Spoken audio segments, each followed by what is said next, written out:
ये इन सबको रियल, क्योंकि अनरियल कैसे बोलोगे भाई? तुम जिसे अनरियल बोलते हो किस आधार पे बोलते हो? कुछ भी तुम अनरियल कैसे बोलते हो? इमेजिनेशन का पैमाना क्या होता है? आप कह रहे हैं कि जो काल्पनिक है उसे आप अनरियल, अवास्तविक बोल देते हैं। कल्पना कैसे जानते हो कि कल्पना है? क्या जब कल्पना में होते हो तो कह पाते हो कल्पना है? तो कुछ काल्पनिक है ये भी तभी पता चलता है ना जब कल्पना टूटती है। मतलब कल्पना की परिभाषा ही यही है कि वो सब कुछ काल्पनिक है जो खत्म हो जाए। तो ये भी फिर क्या है? काल्पनिक है। और तुम भी फिर क्या हो? तो या तो सब कुछ अवास्तविक बोलो, अनरियल, या सब कुछ ही रियल बोल दो। पर चूंकि तुम अपने आप को क्या बोलते हो, तो फिर ठीक है, हम यही कह देते हैं कि ये सब रियल है। पर यदि ये सब रियल है तो याद रखना कि तुम्हारी कल्पनाएं भी, क्योंकि वस्तुतः तुम्हारी कल्पनाओं में और इस पत्थर और इस पहाड़ में कोई अंतर नहीं है। जब तुम कल्पना में होते हो तो कल्पना कैसी लगती है, और जब तुम इसे देख रहे हो तो ये कैसा लग रहा है? थोड़े समय बाद कल्पना क्या होगी? गायब। और थोड़े समय बाद ये सब क्या होगा? गायब। तो दोनों एक ही है ना। तो इसीलिए तथ्यों को, कल्पनाओं को, विचारों को, स्वप्नों को, संकल्पों को, नदी, पत्थर, पहाड़ और साथ ही साथ तुम्हारे सारे ख्याल, इन सबको एक साथ ही रियल कह दिया जाता है कि हाँ ठीक है, ये सब एक है, और इस सबको एक साथ ही रियल बोल दो। पर इस रियल को सत्य मत समझ लेना, ये ट्रुथ नहीं है। रियल इसलिए है क्योंकि तुम अपने आप को रियल समझते हो। ठीक वैसे जैसे हमने इनको इकट्ठा करके इन सबको रियल कह दिया, उतनी ही आसानी से तुम इन सबको इकट्ठा करके इन्हें अनरियल भी कह सकते हो। वो एक ही है। तुम्हारा अनरियल कहना ज़रा बेईमानी हो जाएगा, क्योंकि अब तुम कह रहे हो कि ये कुर्सी तो अनरियल है, पर इस कुर्सी पर ये जो मैं बैठा हूँ मैं रियल हूँ। तो बड़ी मज़ेदार बात है। कुर्सी अवास्तविक है और तुम सच्ची वस्तु हो। ये जादू कैसे हो गया? तो इन सबको अनरियल वो बोले जो ये भी कहने को तैयार हो कि ये अनरियल है। जब तक ये कह रहे हो ये रियल है तो यही कह लो कि घास, मिट्टी, कुर्सी, ख्याल, ख्वाब सब रियल है। जो उड़ रही है कुर्सी वो भी गायब होनी है, जो दिख रही है कुर्सी ये भी गायब होनी है। जो कुर्सी ज़मीन पे रखी हुई है वो उड़ सकती है, जो उड़ रही है वो गिर सकती है। अंतर कैसे करोगे? संसारी आदमी की समस्या ही यही है। वो ऐसी दो चीज़ों में अंतर करता है जिनमें कोई अंतर है नहीं, और जहाँ वास्तव में भेद है वहाँ वो भेद कर ही नहीं पाता। संसारी आदमी क्या करता है? वो जगत के अंदर ही सच और झूठ का निर्धारण कर लेता है। वो कहता है जगत के भीतर ही कुछ सच है, कुछ झूठ है। और जो वास्तव में सच है उसका उसे कुछ पता नहीं।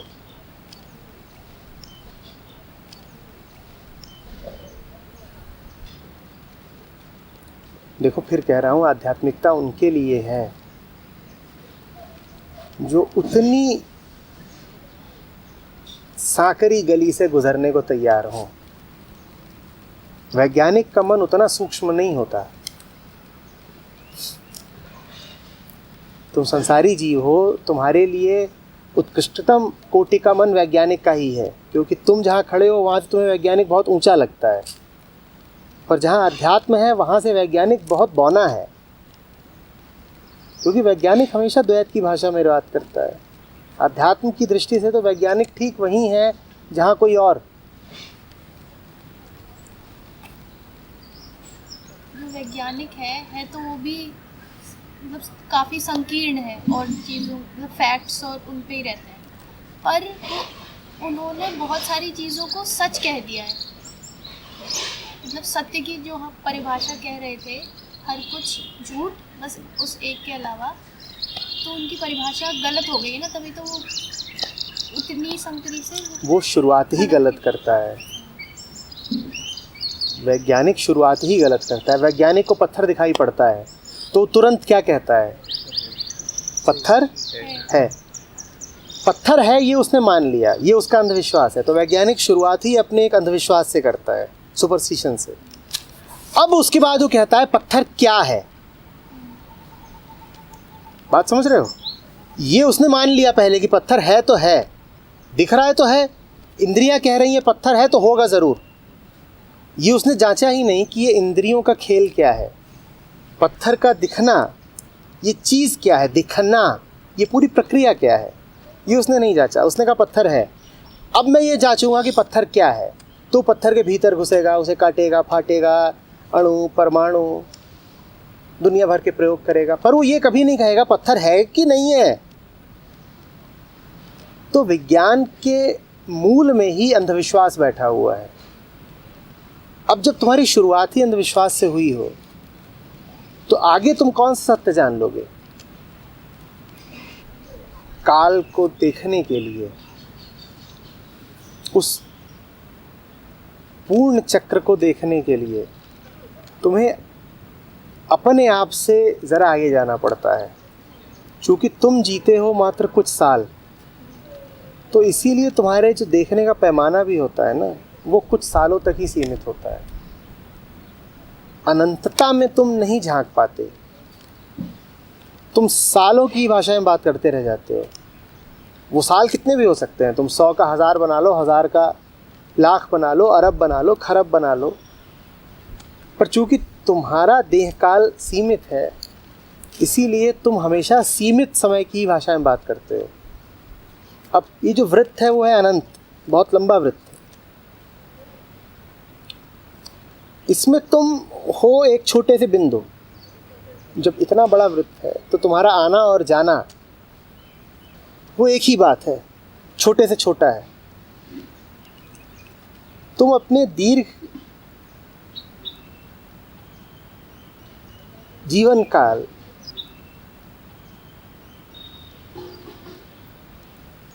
जो तुम्हारी ही नज़र में है दीर्घ, उसको लेकर के बड़े से बड़ा भी कर दोगे तो कितना हो जाएगा? अनंतता की तुलना में कितना हो जाएगा? बिंदु का बिंदु ही तो रह जाएगा। तुम्हारा मन समय में चाहे जितने पीछे चला जाए, चाहे जितना आगे चला जाए, कुछ उसने देख थोड़े ही लिया है। ये तो तुम्हारी अपनी आत्मा की पुकार है। ये तो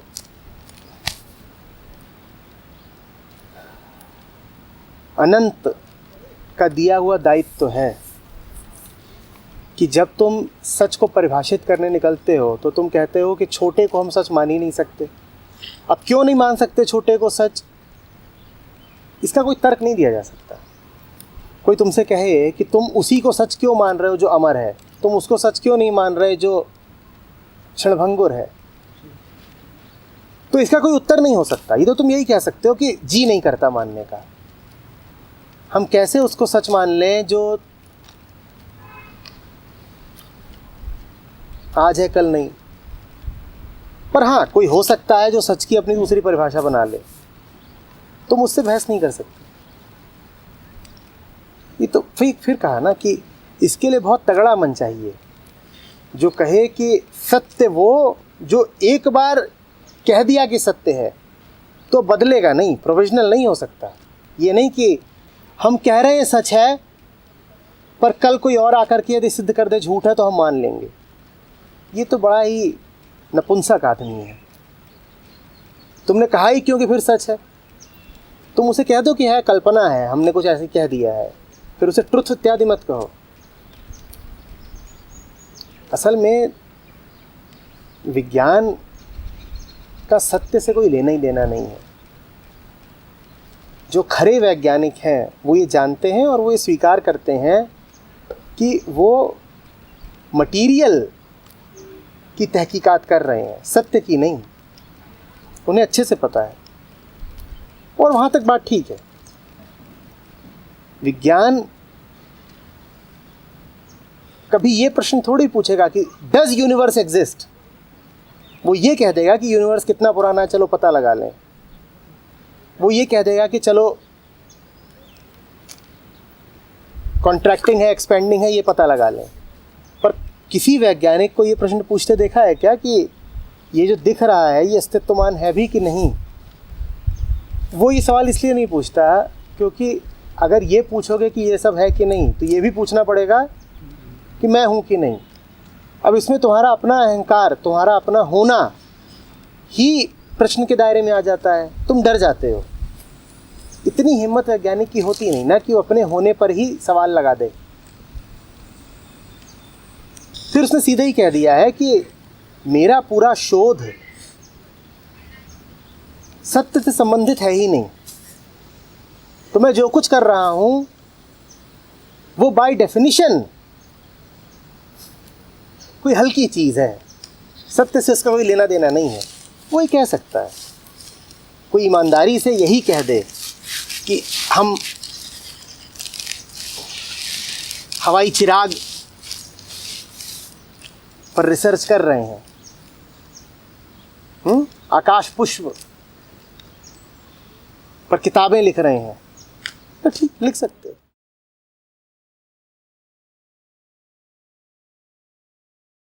ये बेईमानी है, फिर ये बेईमानी है। या तो ये बेईमानी है या ये मानसिक अक्षमता है। दो में से एक चीज़ है कि या तो तुम्हारा दिमाग कमज़ोर है तो इस कारण तुम देख ही नहीं पाए कि तुम हवाई चीज़ों की बात कर रहे हो, या तुम बेईमान हो कि देख पाने के बावजूद तुमने प्रकट नहीं किया।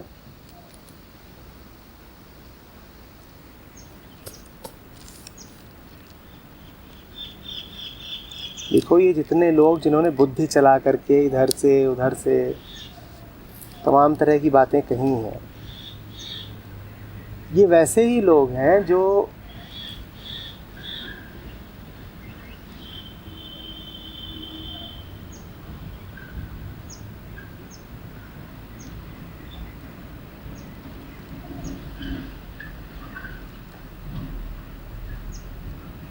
झूठी थाली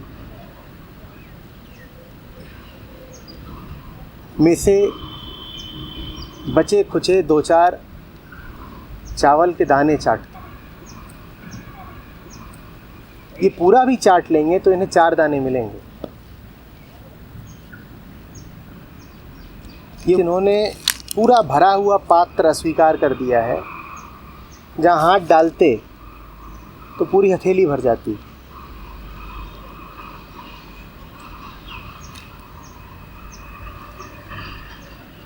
ये तो एक ऐसी जगह में घुस घुस के आखिरी दाना निकाल रहे हैं जहाँ दाने हैं ही नहीं। प्लेस वैल्यू जानते हो ना, गणित में प्लेस वैल्यू समझते हो ना? लिखा हुआ है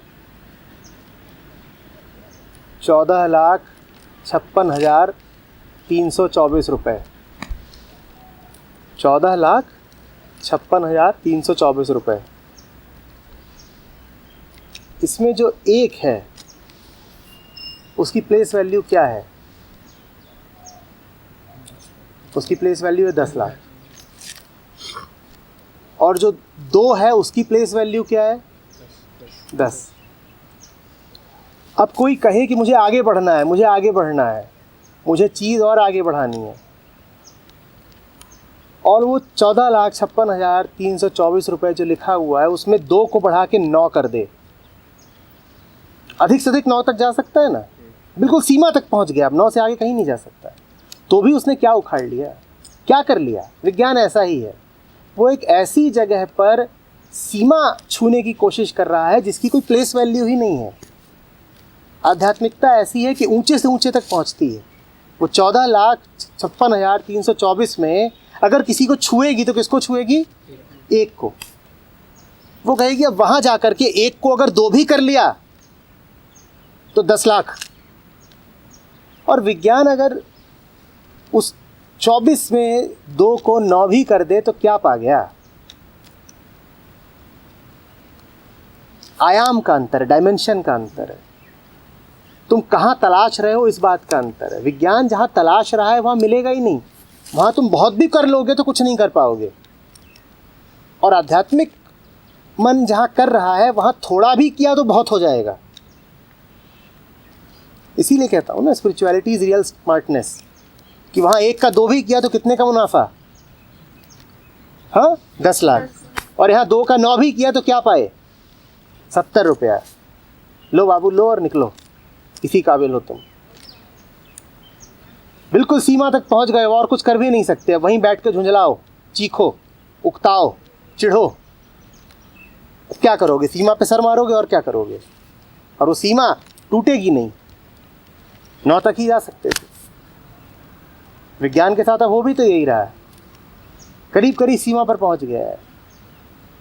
अब वहां बैठ के सर मार रहे हैं, अब करें क्या? अब आगे की रिसर्च हो भी नहीं पा रही है। प्योर फिजिक्स में आगे की रिसर्च रुक गई है, क्योंकि उसके आगे अब कॉन्शियसनेस है, मटेरियल है ही नहीं। मटेरियल में तुम आखिरी बिंदु तक पहुंच चुके हो। अब क्या कर लोगे? अब करो, बैठे रहो। असल में ये 2 क्षेत्र ऐसे हैं, मनोविज्ञान और भौतिकी, फिजिक्स और साइकोलॉजी, जो दोनों ही अपनी सीमा तक करीब करीब पहुंच चुके हैं। मनोवैज्ञानिक को भी अब मानना पड़ेगा कि मन के द्वारा मन को देखने जितना काम हो सकता था कर लिया। अब इससे ज़्यादा क्या करें? इससे ज़्यादा होता है विटनेसिंग में।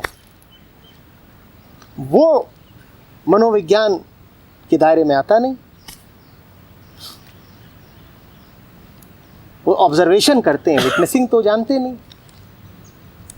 तो वो भी आके अटक गए हैं। जितना कर सकते थे कर लिया, 2 का 9 हो गया। अब 9 से आगे कहाँ जाओगे? भौतिकी में भी यही हो रहा है। और ये तो मैंने सिर्फ एक छोटी सी संख्या ली थी, 14 लाख। और बड़ी संख्या लो, और बड़ी संख्या लो, बहुत बहुत बड़ी संख्या ले लो, तब तुम समझो कि करना काफ़ी नहीं है। ये देखना कि कहाँ कर रहे हो, ये बहुत ज़्यादा ज़रूरी है।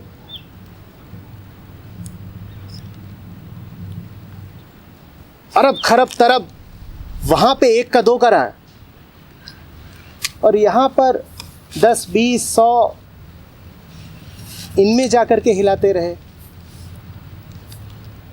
क्या पाओगे? जीवन नष्ट हुआ। अब तुम समझोगे कि सन्यास का क्या अर्थ होता है। सन्यास का यही अर्थ होता है कि जब संख्या खरबों में हो तो पीछे की सारी संख्याएं हमने छोड़ दी, और जो आखिरी संख्या है बस हम उसको पकड़ लिए हैं। वो होता है कि हिमालय पर चढ़ के बैठ गए हैं गंगा किनारे, बाकी सब छोड़ दिया। क्योंकि बाकी सब में अगर कुछ हासिल कर भी लिया तो क्या हासिल करा? कुछ नहीं मिलेगा। हमने तो आखिरी चीज़ पकड़ी है, आखिरी संख्या, हाईएस्ट प्लेस वैल्यू। अब वहाँ जाके अब हम कुछ करेंगे, बाकियों से हमारा कोई प्रयोजन नहीं, छोड़ा।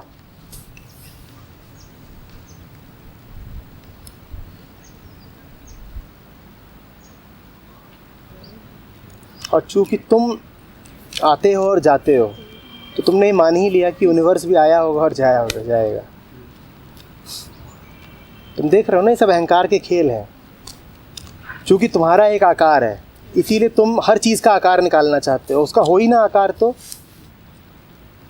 तुम्हारा जन्म हुआ था इसीलिए तुम यूनिवर्स का हैप्पी बर्थडे मनाना चाहते हो। भाई तुम्हारा हुआ था, उसका हुआ ही ना हो तो। पर तुम्हारा हुआ था तो सबका होना है। ये ऐसी सी बात है कि वो बेचारा पिल्ला जो घूम रहा है वो आए और तुम्हारी दुम खोजने लगे, समझ रहे हो? और जब वो दुम खोज रहा हो तुम्हारी, तभी हाथी आ जाए और पिल्ले की सूंड खोजने लगे।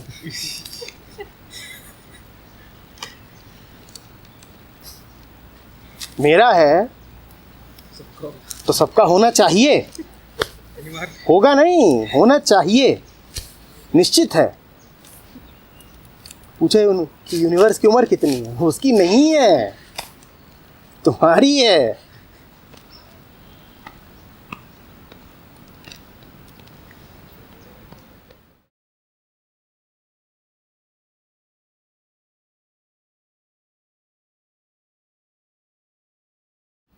पहुंच सकता नहीं ना, क्योंकि उसने लिए अपने लिए जो क्षेत्र पकड़ लिया है, वो क्षेत्र की परिभाषा ही उसे रोक देगी। तुमने 14,56,324 में क्या पकड़ा? 2। तुमने जो पकड़ा वही तुम्हें रोक देगा। तुमने जिसको पकड़ा कि ये मुझे ऊंचा ले जाएगा, वही तुम्हें रोक देगा। जैसे कि कोई दौड़ने के लिए कहे कि भाई दौड़ने जा रहे हैं तो जूते पहनने चाहिए, और वो जूते पहन ले 40-40 किलो के, तो तुमने जो दौड़ने के लिए पहना वही कुछ देर के बाद तुम्हारी बाधा बन जाएगा, तुम्हें दौड़ने नहीं देगा। चाहत तो तुम्हारी दौड़ने की ही थी, पर साधन क्या पकड़ा, माध्यम क्या चुना, कहां खोजने निकल पड़े? गलत जगह खोज रहे हो।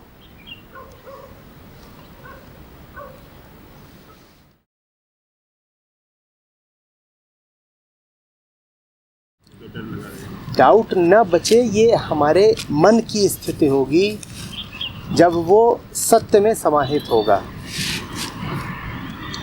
डाउट कहाँ होते हैं? सत्य में थोड़ी डाउट होते हैं, सत्य को थोड़े ही डाउट होते हैं। आपको 1000 तरीके के संशय रहते हैं। जब यही मन सत्य में डूबा रहता है तो संशयहीन हो जाता है। अब आपको को पता है कि कुछ है जो मरते हैं, कभी भी जा सकता है,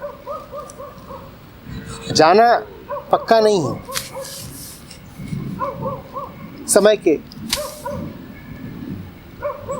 तौर पर। तो यही तो जांचते रहोगे ना कि गया कि नहीं, है कि नहीं।